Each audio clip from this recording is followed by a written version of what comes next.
La capsule irrévérencieuse d'Humain, le musée d'art et d'histoire de Genève. Bonjour tout le monde, aujourd'hui on est devant le tableau Orphée dépecé par les Ménades parce que je me suis dit mais quoi de tel qu'un bon lynchage humain pour bien rigoler tous ensemble.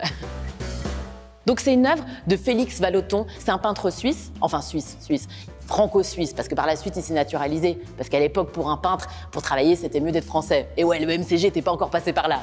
Sur cette scène, on voit Orphée en train de se faire dépecer par les Ménades parce qu'il est tellement triste d'avoir perdu sa femme Eurydice qu'il se promet que plus jamais il ira vers une autre nana. Alors il les a vexées les Ménades, elles sont un peu sous au lait les cocottes. Et alors moi ça m'est déjà arrivé aussi de me faire rejeter par un mec et je suis pour la sororité et tout, mais sur ce coup-là les filles je crois que vous êtes un peu excessives dans la réaction. Enfin moi quand je me suis fait rejeter par un mec, ça m'est déjà arrivé de réagir aussi un peu de façon disons enfantine, par exemple en commençant à critiquer le gars dans son dos, cracher dans son verre quand il se tournait, ou le fameux classique d'utiliser sa brosse à dents pour écurer des chiottes. Mais je trouve que le dépeçage, c'est quand même un peu excessif. Et vraiment, la première question qui nous vient à l'esprit quand on regarde cette œuvre, c'est mais pourquoi elles se sont mis à poil pour tuer ce gars? Enfin, je sais pas, si moi j'ai pour projet de tuer quelqu'un, je prendrais quand même le temps d'enfiler une petite liquette.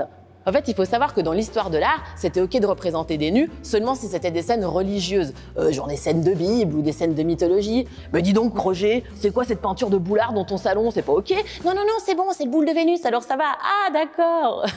Du coup, vous êtes prévenus, la prochaine représentation en IA du pape François, ça sera pas avec sa doudoune blanche, ça sera à poil, mais ça sera ok parce que c'est religieux. Et pour être honnête, moi si j'ai choisi cette œuvre, c'est juste que je trouvais ça hyper fort, tu vois, toutes ces femmes unies pour s'en prendre ensemble à un seul mec, c'est mon côté féminazi. Et j'ai vite déchanté, parce que j'ai fait de longues recherches sur le peintre. Enfin d'accord, je suis allée sur sa page Wikipédia et j'ai appris 2-3 trucs qui étaient pas jolis. Il faut savoir que mon Félix était un gros show. Il a été longtemps en couple avec un de ses modèles qui s'appelait Hélène Châtenay et il a toujours dit qu'il voulait pas se marier avec elle parce qu'il était plus soucieux de l'avenir de son œuvre que de fonder une famille. Oh mais comme c'est beau de voir un artiste comme ça qui se dédie uniquement à son art. Pas si vite, Jamy, il a quand même fini par se marier le coco. Hein, mais pas avec la petite ouvrière, il est pas fou. Non, il s'est marié avec une riche héritière parisienne. Eh ben oui, mon Félix était déjà une michto. Et Vallotton est aussi connu pour être un misogyne notoire. On lui doit cette magnifique citation. Qu'est-ce que l'homme a fait de si grave qu'il lui faille subir cette terrifiante associée qu'est la femme?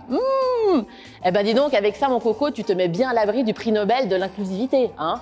Et vous me direz, eh oui, c'est pas une surprise, il y a un petit peu de sexisme dans le milieu de l'art, comme le milieu du spectacle, de l'humour, de la finance, de l'industrie. Et je m'arrête là parce qu'on n'a qu'1 minute 30 de capsule. La capsule irrévérencieuse d'Humain, le musée d'art et d'histoire de Genève.